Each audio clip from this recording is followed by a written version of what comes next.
무진도 제1장 평온한 시작.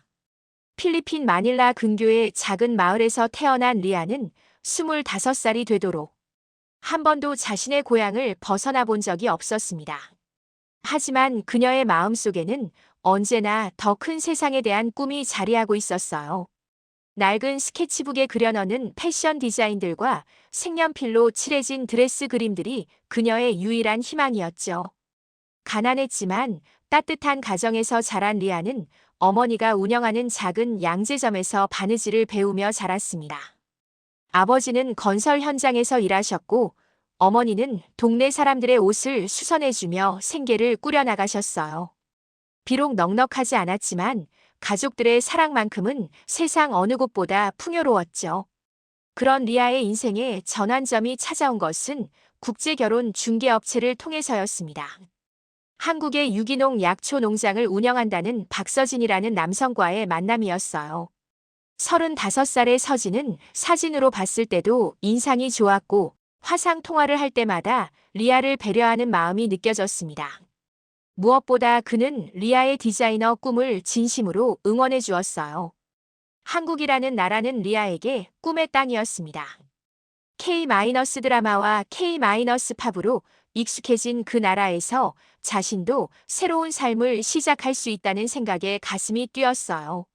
서진은 결혼 후 한국에서 패션 디자인을 공부할 수 있도록 도와주겠다고 약속했고 리아는 그 약속을 믿었습니다. 드디어 한국으로 떠나는 날 공항에서 가족들과 작별 인사를 나누는 리아의 눈에는 눈물과 함께 희망이 가득했어요. 어머니는 리아의 손에 작은 십자가 목걸이를 쥐어주며 항상 안전하기를 기도한다고 말씀하셨죠. 인천공항에 도착한 리아를 맞이한 서진은 사진보다 더 다정해 보였습니다. 그는 리아의 무거운 짐을 들어주며 긴 여행으로 피곤했을 거라고 걱정해 주었어요. 공항에서 전라남도까지 가는 긴 여행길 내내 서진은 한국의 문화와 음식에 대해 친절하게 설명해 주었죠. 배를 타고 무진도에 도착했을 때 리아는 탄성을 금할 수 없었습니다. 사진으로 봤던 것보다 훨씬 아름다운 섬이었어요. 푸른 바다로 둘러싸인 작은 섬에는 울창한 숲과 정돈된 농장이 한눈에 들어왔습니다. 특히 바다가 보이는 언덕 위에 자리한 하얀색 저택은 마치 동화 속 집 같았어요. 서진의 어머니인 박순자 여사는 리아를 친딸처럼 반갑게 맞아주었습니다. 60대 초반의 그녀는 온화한 미소와 함께 리아의 손을 꼭 잡고 멀리서 고생했다며 따뜻하게 위로해 주었어요. 준비해둔 한국 전통차와 함께 정성스럽게 차린 음식들을 보며 리아는 진정한 가족의 품에 안긴 기분이었습니다. 저택 내부는 더욱 놀라웠어요. 넓은 거실과 현대적인 주방, 그리고 리아를 위해 특별히 준비했다는 작업실까지 있었죠. 작업실에는 새 재봉틀과 다양한 원단들이 정리되어 있었고 서진은 여기서 마음껏 디자인 작업을 하라고 말했습니다. 그날 밤 바다가 보이는 창가에서 리아는 가족들에게 안전하게 도착했다는 메시지를 보냈어요. 모든 것이 완벽했습니다. 사랑하는 남편, 따뜻한 시어머니, 아름다운 집, 그리고 자신의 꿈을 펼칠 수 있는 공간까지. 리아는 이곳에서 진정한 행복을 찾을 수 있을 거라고 확신했습니다. 무진도에서의 셋째 날 아침, 리아는 평소보다 일찍 잠에서 깼습니다. 창밖을 내다보니 섬 전체가 짙은 안개에 휩싸여 있었어요. 마치 하얀 담요로 덮인 듯한 풍경이 신비로우면서도 왠지 모르게 불안한 기분을 들게 했죠. 서진은 이미 농장 일을 보러 나간 상태였고 시어머니는 아침 준비로 분주했습니다. 리아는 혼자서 저택 주변을 둘러보기로 했어요. 어제까지는 서진이나 시어머니와 함께 다녔지만 이제는 혼자서도 이 아름다운 집을 구경하고 싶었거든요. 저택 뒤편으로 향하던 리아의 발걸음이 멈춘 것은 거대한 비닐하우스를 발견했을 때였습니다. 어제까지 보지 못했던 시설이었어요. 평소 호기심이 많았던 리아는 자연스럽게 그곳으로 발걸음을 향했죠. 출입문에는 관계자 외 출입 금지라는 팻말이 붙어 있었지만 가족이 된 이상 자신도 관계자라고 생각했습니다. 비닐하우스 안으로 들어선 순간 리아는 이상한 느낌을 받았어요. 일반적인 약초와는 전혀 다른 식물들이 자라고 있었거든요. 잎사귀의 모양도 특이했고 무엇보다 공기 중에 떠도는 향이 달랐습니다. 달콤하면서도 어딘가 중독적인 냄새가 코끝을 자극했죠. 식물들 사이사이에는 정교한 관수 시설과 온도 조절 장치들이 설치되어 있었어요. 이 정도 시설이라면 상당한 투자가 들어갔을 텐데 단순한 약초 농장치고는 너무 과한 것 같았습니다. 리아가 궁금한 마음에 한 식물에 손을 뻗으려던 순간이었어요. 서진의 목소리였어요. 그런데 평소에 다정한 목소리가 아니었습니다. 차갑고 날카로운 어조의 리아는 깜짝 놀라 뒤를 돌아봤어요. 서진의 얼굴에는 지금까지 한 번도 본 적 없는 표정이 떠올라 있었죠. 분노와 경계심이 뒤섞인 그 표정은 리아를 순간 위축시켰습니다. 다시는 이곳에 얼씬도 하지 말라는 서진의 경고는 마치 칼날처럼 날카로웠어요. 왜 그렇게 화를 내는지, 무엇을 숨기고 있는 건지 리아는 이해할 수 없었습니다. 서진은 이곳이 특별한 품종의 약초를 기르는 곳이라며 외부 공기에 노출되면 안 된다고 설명했지만 그의 표정은 여전히 경직되어 있었어요. 그날 저녁 식사 시간 분위기는 미묘하게 변해 있었습니다. 시어머니의 미소는 여전했지만 어딘가 계산적으로 느껴졌고 서진은 평소보다 말수가 적었어요. 리아가 비닐하우스에 대해 다시 묻자 시어머니가 나서서 대답했습니다.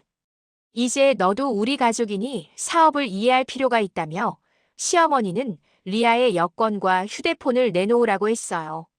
안전한 보관을 위해서라고 했지만 리아의 가슴 한편에는 불안감이 스며들었습니다. 하지만 거부할 분위기는 아니었죠. 여권과 휴대폰을 건네주는 순간 리아는 뭔가 돌이킬 수 없는 선을 넘는 것 같은 기분이 들었어요. 시어머니는 여전히 웃고 있었지만 그 미소 뒤에 숨겨진 것이 무엇인지 알 수 없었습니다. 서진 역시 미안하다는 표정을 지었지만 아침의 차가운 시선이 계속 머릿속을 맴돌았어요. 그날 밤 리아는 침대에 누워 천장을 바라보며 생각에 잠겼습니다. 분명 뭔가 이상한 일이 일어나고 있었어요. 하지만 아직은 구체적으로 무엇이 잘못된 건지 알 수 없었죠. 창밖으로 여전히 안개가 짙게 깔려 있는 것이 마치 이 섬의 비밀을 상징하는 것 같았습니다. 새벽 무렵 리아는 잠시 잠에서 깨어 창밖을 내다봤어요. 안개 사이로 희미하게 보이는 비닐하우스에서 누군가가 움직이는 그림자를 발견했습니다. 시계를 보니 새벽 4시였어요. 이런 시간에 농장 일을 하는 것일까요? 리아는 불안한 마음을 달래며 다시 잠들려 노력했지만 마음 한편의 불안감은 쉽게 가라앉지 않았습니다. 여권과 휴대폰을 빼앗긴 다음 날부터 리아의 삶은 완전히 뒤바뀌었습니다. 시어머니 박순자는 더 이상 온화한 미소를 짓지 않았어요. 대신 차갑고 계산적인 시선으로 리아를 바라보며 이제부터 가족 사업에 본격적으로 참여해야 한다고 선언했죠. 새벽 4시 반에 시작되는 하루 일과는 상상을 초월할 정도로 가혹했습니다. 리아는 약초 농장에서 수확 작업부터 포장, 창고 정리까지 모든 허드렛 일을 떠맡게 되었어요. 손에 물집이 잡히고 등이 아파도 쉴 틈은 주어지지 않았죠. 농장 일꾼들도 리아를 동등한 사람이 아닌 단순한 노동력으로만 대했습니다. 가장 충격적인 변화는 식사였어요.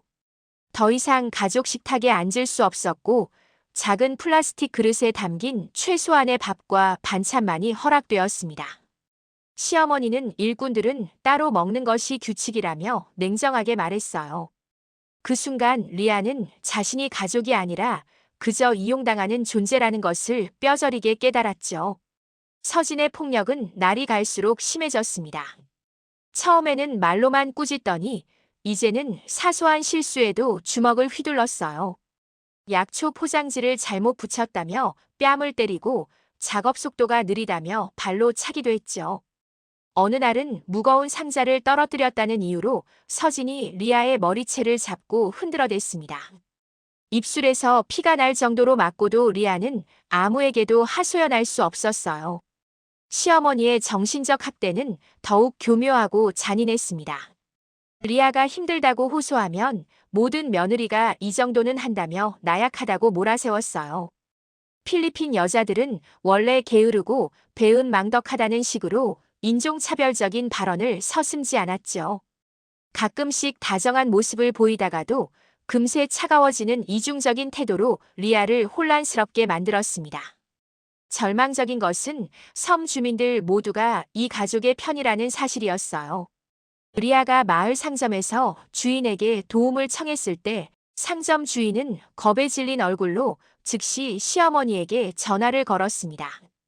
몇 분 후 달려온 시어머니는 리아의 팔을 강하게 잡아 끌며 집으로 데려갔고 그날 저녁 리아는 창고에 감금당했어요. 우체국에서도 마찬가지였습니다. 가족에게 편지를 보내려던 리아에게 직원은 시어머니의 허락서가 없으면 불가능하다고 말했어요. 심지어 마을 이장까지도 리아를 수상한 눈으로 바라보며 시어머니에게 일일이 보고했죠. 무진도 전체가 거대한 감옥이었고 주민들은 모두 간수 역할을 하고 있었습니다. 첫 번째 탈출 시도는 참담한 실패로 끝났어요. 리아는 밤중에 몰래 집을 빠져나와 선착장으로 향했지만 이미 서진과 몇 명의 남자들이 기다리고 있었습니다. 그들은 리아의 모든 동선을 파악하고 있었던 거예요. 붙잡힌 리아는 창고에 하루 종일 감금되었고 물 한 모금도 마실 수 없었죠. 두 번째 탈출 시도 때는 더욱 치밀하게 계획했지만 역시 실패했습니다. 새벽에 쓰레기 수거차에 몰래 숨어들려 했지만 수거차 기사조차 이들과 한패였던 것이에요. 다시 붙잡힌 리아는 서진에게 무자비한 폭행을 당했습니다. 갈비뼈가 부러질 것 같은 고통 속에서도 리아는 비명조차 제대로 낼 수 없었어요. 시어머니는 차가운 목소리로 리아에게 현실을 인정하라고 말했습니다. 이 섬에서 벗어날 방법은 절대 없으며 순종하며 사는 것만이 유일한 생존법이라고 했어요. 리아가 울며 고향 가족들을 그리워한다고 하자 시어머니는 냉소적으로 웃으며 이제 여기가 리아의 진짜 가족이라고 말했죠. 밤마다 리아는 자물쇠로 잠긴 작은 방에서 홀로 눈물을 흘렸습니다.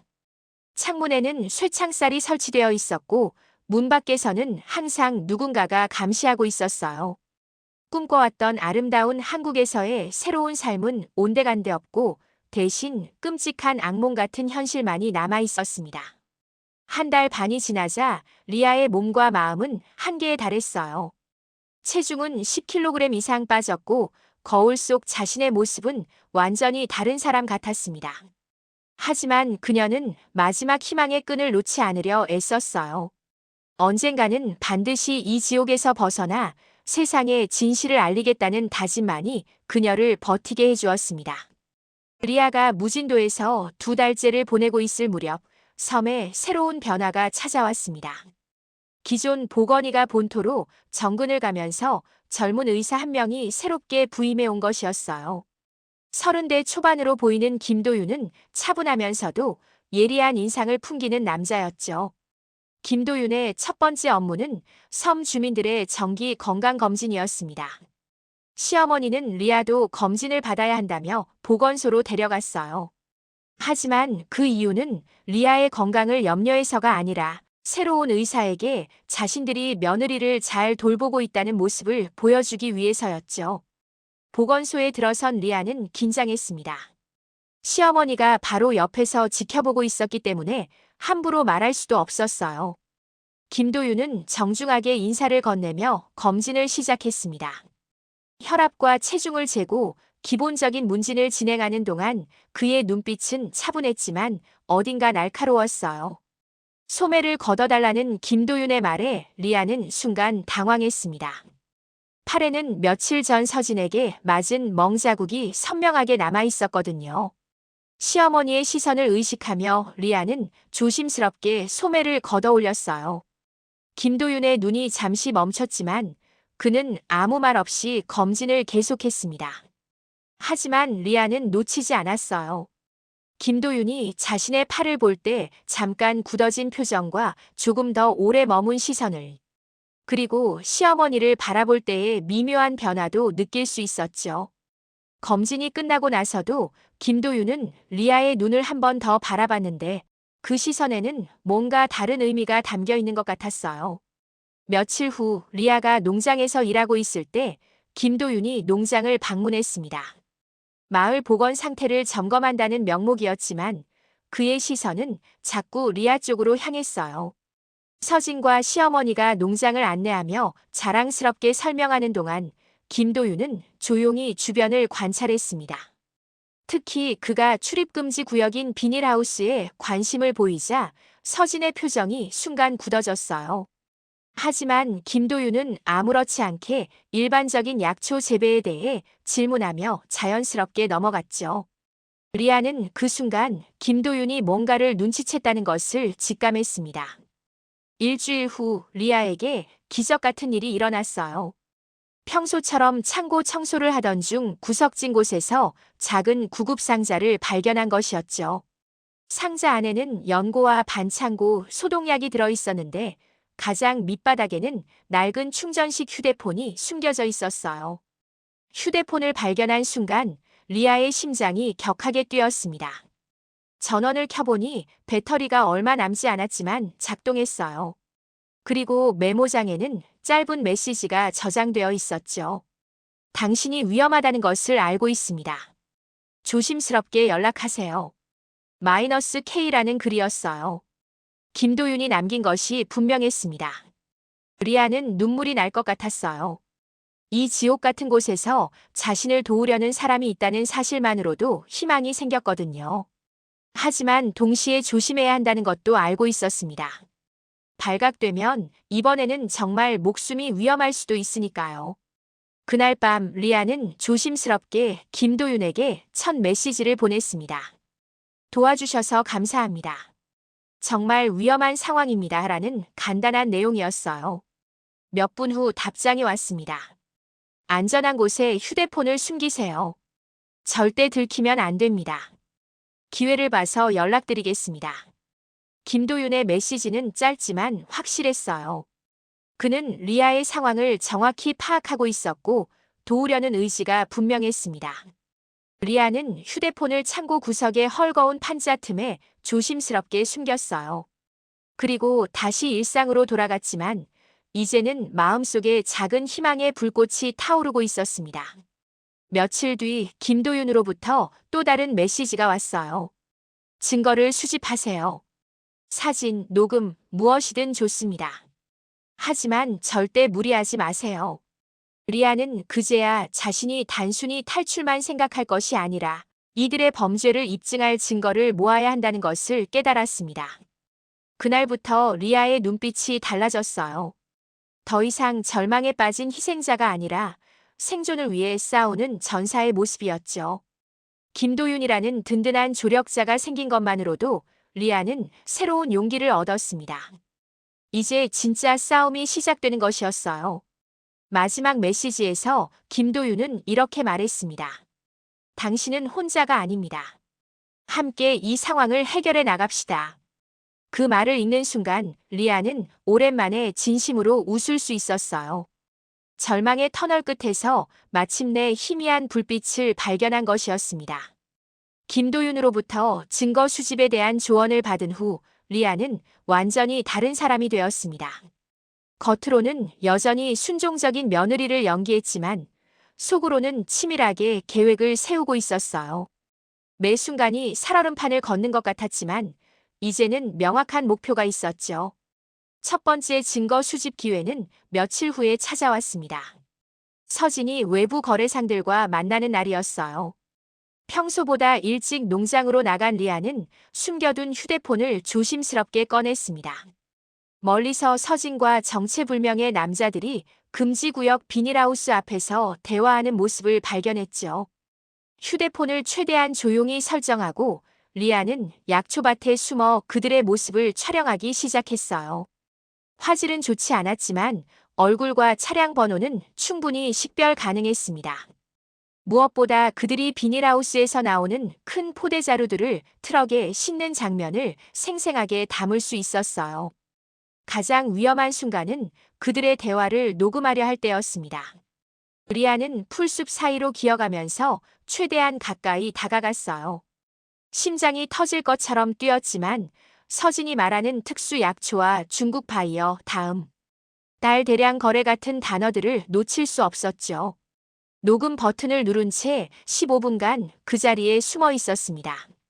거래상들이 떠난 후 리아는 비닐하우스 내부를 촬영하기로 결심했어요. 서진과 시어머니가 점심 준비로 집에 있는 사이 조심스럽게 비닐하우스에 들어갔습니다. 이번에는 처음 들어왔을 때와 달리 체계적으로 촬영했어요. 특이한 모양의 식물들, 정교한 재배 시설, 그리고 벽에 붙은 재배 일정표까지 모든 것을 기록했죠. 가장 충격적인 발견은 작은 사무실 공간이었습니다. 그곳에는 거래 내역이 적힌 장부와 각종 서류들이 보관되어 있었어요. 리아는 손이 떨리는 것을 억누르며 중요해 보이는 페이지들을 촬영했습니다. 특히 금액이 적힌 부분과 거래처 연락처, 그리고 특수품이라고 표기된 항목들을 집중적으로 찍었어요. 하지만 가장 끔찍한 증거는 따로 있었습니다. 리아는 자신의 몸에 남은 상처들도 빠짐없이 기록하기 시작했어요. 팔의 멍자국 등의 채찍 자국, 입술의 상처까지 모든 것을 날짜와 함께 촬영했습니다. 거울을 통해 자신의 모습을 보는 것은 고통스러웠지만 이것이 이들의 범죄를 입증하는 가장 확실한 증거라는 것을 알고 있었어요. 며칠 후에는 더욱 대담한 시도를 했습니다. 시어머니와 서진이 밤늦게 비닐하우스에서 무언가를 논의하는 것을 발견한 리아는 창고 뒤편으로 몰래 이동했어요. 그들의 대화를 엿듣고 녹음하기 위해서였죠. 경찰 조사, 증거인멸, 다음 달이면 모든 게 끝난다는 무시무시한 내용들이 녹음되었습니다. 휴대폰 충전은 또 다른 난제였어요. 리아는 창고에 있는 오래된 콘센트를 발견했지만 충전하는 동안은 완전히 무방비 상태가 되었습니다. 한 번은 충전 중에 서진이 갑자기 창고로 들어와서 리아는 휴대폰을 재빨리 포대자루 아래 숨기고 청소하는 척해야 했어요. 그날은 정말 심장이 멎는 줄 알았죠. 김도윤과의 메시지 교환도 점점 구체적이 되었습니다. 리아가 수집한 증거들에 대해 그는 매우 유용하다며 격려해 주었어요. 특히 거래 장부 사진과 음성 녹음에 대해서는 결정적 증거가 될 것이라고 말했습니다. 김도윤은 또한 탈출 계획도 함께 세우고 있다고 알려줬어요. 어느 날 밤 리아는 시어머니가 전화로 누군가와 통화하는 것을 우연히 들었습니다. 필리핀 여자는 곧 처리할 예정이라는 끔찍한 말이었어요. 리아는 온몸이 얼어붙는 것을 느꼈지만 동시에 이 대화를 놓칠 수 없었습니다. 문틈으로 휴대폰을 내밀어 녹음을 시작했어요. 한 달간의 증거 수집 끝에 리아의 휴대폰에는 수십 장의 사진과 여러 시간 분량의 음성 파일이 저장되어 있었습니다. 불법 약초 재배 현장, 거래 과정, 폭력의 흔적, 그리고 살해 계획까지 모든 것이 담겨 있었어요. 김도윤은 이 정도면 충분하다며 이제 탈출 계획을 본격적으로 실행할 때라고 말했습니다. 하지만 리아는 알고 있었어요. 가장 위험한 순간이 다가오고 있다는 것을. 시어머니의 의심스러운 시선이 점점 더 자주 자신을 향하고 있었고 서진도 평소보다 예민해져 있었죠. 마치 폭풍 전야 같은 고요함 속에서 리아는 마지막 준비를 하고 있었습니다. 생과 사를 가르는 마지막 승부가 곧 시작될 것이었어요. 리아가 증거 수집을 시작한 지 한 달이 지나면서 시어머니 박순자의 의심은 날로 커져갔습니다. 리아의 미묘한 변화들이 그녀의 예리한 눈에 포착되기 시작한 것이었어요. 예전보다 침착해진 표정, 가끔씩 보이는 자신감 있는 눈빛, 그리고 무엇보다 더 이상 절망에 빠져 있지 않다는 점이 시어머니를 불안하게 만들었죠. 마침 이때는 대규모 약초 거래를 앞둔 중요한 시기였습니다. 중국에서 온 대형 바이어들이 다음 주에 무진도를 방문할 예정이었고 지금까지 준비해온 특수 약초들을 모두 넘겨야 하는 결정적인 순간이었어요. 저택 전체의 분위기는 극도로 예민해져 있었고 서진과 시어머니는 평소보다 훨씬 더 신경질적으로 변해 있었습니다. 어느 날 아침 리아가 농장에서 일하고 있을 때 시어머니가 갑자기 나타났어요. 평소와 달리 리아의 일거수일투족을 유심히 관찰하기 시작했죠. 리아는 최대한 자연스럽게 행동하려 했지만 시어머니의 날카로운 시선이 등 뒤에서 따라다니는 것을 느낄 수 있었습니다. 점심시간이 되자 시어머니는 리아에게 집 청소를 하라고 지시했어요. 하지만 이것은 함정이었습니다. 리아가 청소를 하는 동안 시어머니는 몰래 리아의 방을 수색하기 시작했거든요. 다행히 휴대폰은 창고에 숨겨두었지만 시어머니는 리아의 침대 및 옷장 구석구석까지 뒤지며 뭔가를 찾고 있었어요. 며칠 후 상황은 더욱 악화되었습니다. 시어머니는 리아가 혼자 있는 시간을 철저히 통제하기 시작했어요. 화장실에 갈 때도 시간을 재고 창고 청소도 직접 감시하에서만 허용했죠. 리아는 숨겨둔 휴대폰에 접근하는 것조차 불가능해졌습니다. 그러던 어느 날 밤 최악의 상황이 벌어졌어요. 시어머니가 몇 명의 남자들과 함께 리아의 방에 급습한 것이었습니다. 깊은 잠에 빠져있던 리아는 갑작스럽게 잠에서 깨어 상황을 파악하기도 전에 붙잡혔어요. 시어머니의 얼굴에는 차가운 분노가 가득했죠. 너 뭔가 숨기고 있는 거 알고 있다며 시어머니는 리아를 다그쳤습니다. 하지만 방에서는 아무것도 발견되지 않았어요. 시어머니는 더욱 화가 났지만 증거가 없어서 리아를 풀어줄 수밖에 없었죠. 그날 밤 리아는 한숨도 잘 수 없었습니다. 다음 날 시어머니는 전면적인 수색을 시작했어요. 리아가 머물 수 있는 모든 공간을 샅샅이 뒤지기 시작한 것이었습니다. 농장의 창고들, 비닐하우스 주변, 심지어 화장실까지 모든 곳을 수색했어요. 리아는 가슴이 철렁 내려앉는 것을 느꼈지만 최대한 침착함을 유지하려 노력했습니다. 그리고 마침내 그 순간이 왔어요. 시어머니가 창고 구석에 헐거운 판자를 발견한 것이었습니다. 판자를 드러내자 그 안에서 리아가 숨겨둔 휴대폰이 드러났어요.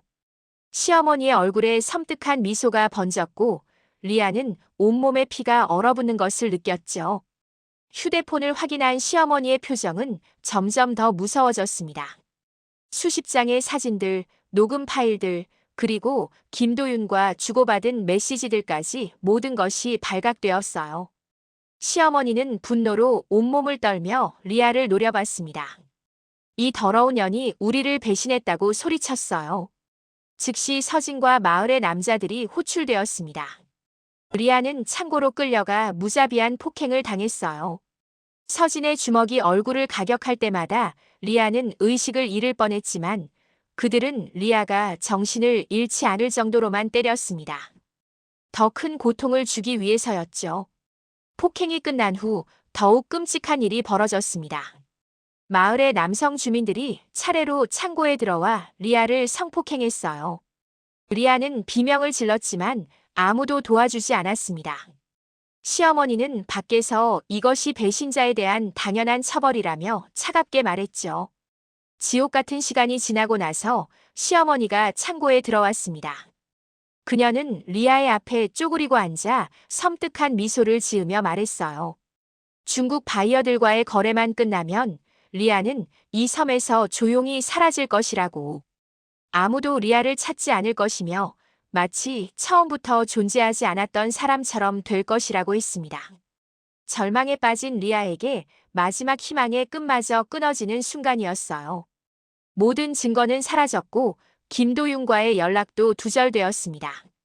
창고 밖에서는 폭우가 쏟아지기 시작했고 라디오에서는 거대한 태풍이 무진도를 향해 다가오고 있다는 기상 예보가 흘러나왔어요.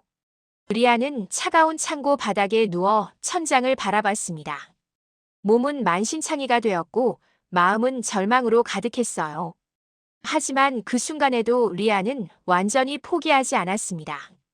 폭풍이 몰아치는 밤, 마지막 기회가 올 수도 있다는 희미한 가능성을 놓지 않았어요.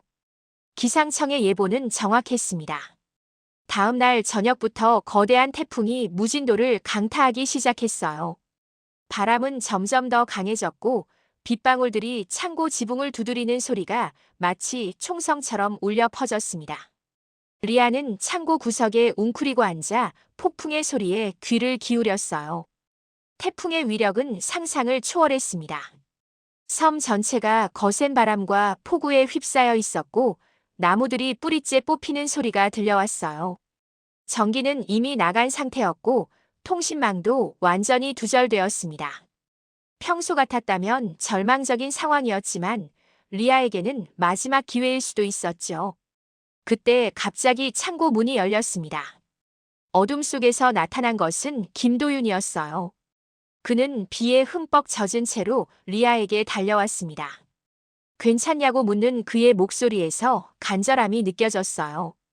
리아는 믿을 수 없다는 표정으로 김도윤을 바라봤습니다. 김도윤은 리아의 상황을 파악하고 있었어요.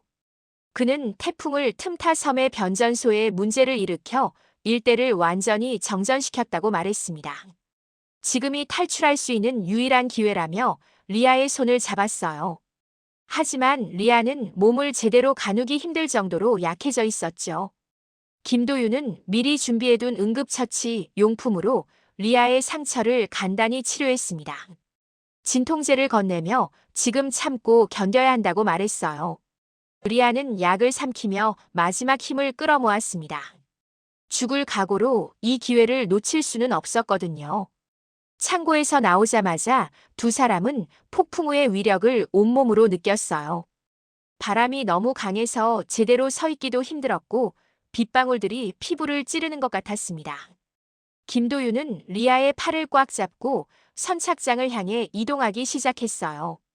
하지만 그들의 탈출은 오래 비밀로 남지 못했습니다.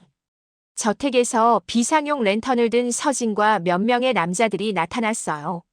창고가 비어있다는 것을 발견한 것이었죠. 서진은 분노에 찬 목소리로 리아의 이름을 부르며 추격을 시작했습니다. 김도윤과 리아는 폭풍우 속에서 필사적으로 달렸어요. 진흙탕이 된 길을 미끄러지며 넘어져도 다시 일어났습니다. 뒤에서 들려오는 서진의 목소리가 점점 가까워졌지만 선착장까지는 아직 한참 남아 있었어요. 도중에 리아가 탈진해서 쓰러질 뻔했을 때 김도윤이 그녀를 업었습니다. 의사로서 평소 운동을 꾸준히 했던 그였지만 폭풍우 속에서 사람을 업고 달리는 것은 한계가 있었어요. 그래도 그는 포기하지 않고 계속 앞으로 나아갔죠. 마침내 선착장이 보였을 때 김도윤이 미리 준비해둔 작은 어선이 파도에 흔들리며 떠 있었습니다. 하지만 바로 그 순간 서진과 추격대들이 나타났어요. 서진은 손에 쇠막대기를 들고 있었고 다른 남자들도 각자 무기를 들고 있었습니다. 김도윤은 리아를 배 쪽으로 밀어내며 먼저 타라고 소리쳤어요. 하지만 리아가 배에 오르려는 순간 서진이 달려와 그녀의 머리채를 잡았습니다. 김도윤이 서진에게 달려들어 몸싸움을 벌이는 동안 리아는 서진의 소나귀에서 벗어나려 필사적으로 몸부림쳤어요. 절체절명의 순간 리아는 마지막 힘을 다해 서진의 얼굴을 핥히었습니다. 서진이 비명을 지르며 잠시 움찔한 사이 리아는 재빨리 배로 뛰어들었어요. 김도윤도 다른 남자들을 뿌리치고 배에 올라탔습니다. 배의 엔진이 시동을 걸었지만 쉽게 켜지지 않았어요. 서진과 다른 남자들이 물속으로 뛰어들어 배를 잡으려 했습니다. 간신히 엔진이 돌아가기 시작했을 때 서진의 손이 배 가장자리를 붙잡았어요. 김도윤이 노를 들어 서진의 손을 내리쳤고 서진은 비명을 지르며 물속으로 떨어졌습니다. 작은 배는 거센 파도와 바람을 뚫고 무진도를 벗어나기 시작했어요. 뒤에서 들려오는 서진의 절규 소리가 폭풍우에 묻혔습니다. 리아는 돌아보지 않았어요. 지옥 같은 그 섬을 다시는 보고 싶지 않았거든요. 배가 섬에서 멀어질수록 파도는 더욱 거세졌습니다. 작은 어선으로 이 폭풍우를 뚫고 본토까지 가는 것은 목숨을 건 모험이었어요. 하지만 김도윤은 숙련된 조타 실력으로 파도를 헤쳐나갔습니다. 리아는 배 안에서 몸을 웅크리고 기도했어요. 몇 시간의 사투 끝에 본토의 불빛이 보이기 시작했을 때 리아는 마침내 울음을 터뜨렸습니다. 기쁨의 눈물이었지만 동시에 지난 몇 달간의 고통이 한꺼번에 쏟아져 나오는 것 같았어요. 김도윤은 리아의 어깨를 토닥이며 이제 안전하다고 위로했습니다. 폭풍우 속에서 벌어진 목숨을 건 탈출은 마침내 성공으로 끝났어요. 지옥 같은 무진도를 뒤로한 채 리아는 새로운 희망을 향해 나아가고 있었습니다. 본토에 도착한 리아와 김도윤은 즉시 경찰서로 향했습니다. 폭풍우가 지나간 후에 새벽 공기는 차갑고 맑았어요. 리아는 처음으로 자유로운 공기를 마시며 깊은 숨을 내쉬었습니다. 비록 몸은 만신창이었지만 마음만큼은 오랜만에 평온함을 느낄 수 있었어요. 경찰서에서 리아의 증언이 시작되었습니다. 김도윤이 미리 연락해둔 덕분에 인권 전문 변호사와 통역사도 함께 자리했어요. 리아는 떨리는 목소리로 무진도에서 겪었던 모든 일들을 상세히 진술했습니다.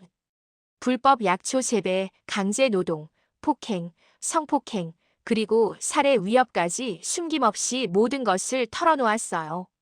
다행히 김도윤이 리아와 주고받았던 메시지들이 그의 휴대폰에 그대로 남아 있었습니다. 비록 리아의 휴대폰에 있던 사진과 녹음 파일들은 사라졌지만 김도윤의 증언과 메시지 기록만으로도 충분한 증거가 되었어요.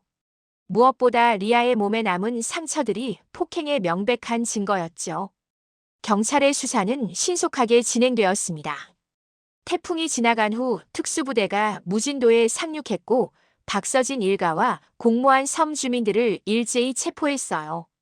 비닐하우스에서는 대량의 마약 성분이 함유된 불법 약초들이 발견되었고 중국으로 밀반출하려던 증거물들도 모두 압수되었습니다. 사건이 언론에 공개되자 전국이 충격에 빠졌어요. 무진도 현대판 노예 사건이라는 제목으로 모든 신문과 방송의 일면을 장식했습니다. 국제 결혼을 빙자한 인신매매, 강제 노동, 그리고 마약 밀조까지 복합적인 범죄의 실체가 드러나자 사회 전체가 분노했어요. 리아는 병원에서 한 달간 치료를 받았습니다. 몸의 상처는 시간이 지나면서 아물어갔지만 마음의 상처는 쉽게 회복되지 않았어요. 악몽에 시달리고 갑작스러운 소음에도 놀라며 떨었습니다. 하지만 김도윤과 의료진 그리고 인권단체 활동가들의 따뜻한 보살핌 덕분에 조금씩 회복해 나갔어요. 법정에서의 첫 번째 재판 날이 다가왔습니다. 리아는 증언대에 서는 것이 두려웠지만 동시에 정의를 실현하고 싶었어요. 박서진과 시어머니 그리고 공모한 섬 주민들이 피고인석에 앉아 있을 때 리아는 더 이상 그들을 두려워하지 않았습니다. 오히려 그들이 리아를 똑바로 쳐다보지 못했어요. 리아의 증언은 법정을 숙연하게 만들었습니다. 그녀는 차분하지만 확고한 목소리로 자신이 겪었던 모든 고통을 증언했어요. 재판부도 방청객들도 모두 그녀의 용기에 감동했습니다. 박서진은 징역 15년, 시어머니는 징역 12년의 중형을 받았고 다른 공모자들도 각각 실형을 선고받았어요. 판결이 끝난 후 리아는 법정 밖에서 기자들의 질문을 받았습니다. 다시는 이런 일이 일어나지 않기를 바란다는 당부와 함께 자신처럼 고통받는 다른 피해자들에게 희망을 잃지 말라는 메시지를 전했어요. 그날의 리아는 더 이상 약한 피해자가 아니라 강인한 생존자였습니다. 1년 후 리아는 증인 보호 프로그램의 도움으로 새로운 신분을 얻고 서울에서 새 삶을 시작했어요. 인권단체의 지원으로 한국어 공부도 할 수 있었고 마침내 꿈꿔왔던 패션 디자인 공부도 시작할 수 있었습니다. 작은 디자인 공방에서 보조 일을 하며 실무 경험도 쌓아가고 있었어요. 김도윤은 여전히 리아의 든든한 지지자였습니다. 의사와 환자로 시작된 그들의 관계는 이제 진정한 친구가 되었어요. 김도윤은 무진도 사건 이후 인권 의료 활동에 더욱 적극적으로 참여하게 되었고 리아도 그의 활동을 응원했습니다. 어느 따뜻한 봄날 오후 리아는 서울 한복판의 작은 공방에서 새로운 디자인을 스케치하고 있었어요. 창밖으로 쏟아지는 눈부신 햇살이 그녀의 얼굴을 비춰주었습니다. 스케치북 위에는 밝고 희망찬 색감의 드레스 디자인이 그려져 있었어요. 리아의 얼굴에는 더 이상 과거의 그늘이 없었습니다. 무진도에서의 끔찍한 경험은 그녀를 더 강하게 만들었고 진정한 자유의 소중함을 깨닫게 해주었어요. 때로는 악몽에 시달리기도 했지만 이제는 그것마저 극복할 수 있는 힘이 있었습니다. 공방 문에는 작은 팻말이 걸려 있었어요. 희망 디자인 스튜디오 마이너스 새로운 시작을 함께합니다. 라는 글귀였죠. 리아는 자신처럼 어려운 상황에 있는 외국인 여성들을 도우며 함께 성장해 나가고 싶었어요. 저녁이 되어 공방 문을 닫으며 리아는 하늘을 올려다봤습니다. 구름 한 점 없는 맑은 하늘이 펼쳐져 있었어요. 무진도를 뒤덮었던 그 짙은 안개는 이제 완전히 걷혔고 리아의 인생에도 새로운 아침이 밝아오고 있었습니다. 그녀는 미소를 지으며 집으로 향하는 발걸음을 옮겼어요. 진정한 자유를 찾은 그녀의 새로운 여정은 이제 막 시작된 것이었습니다.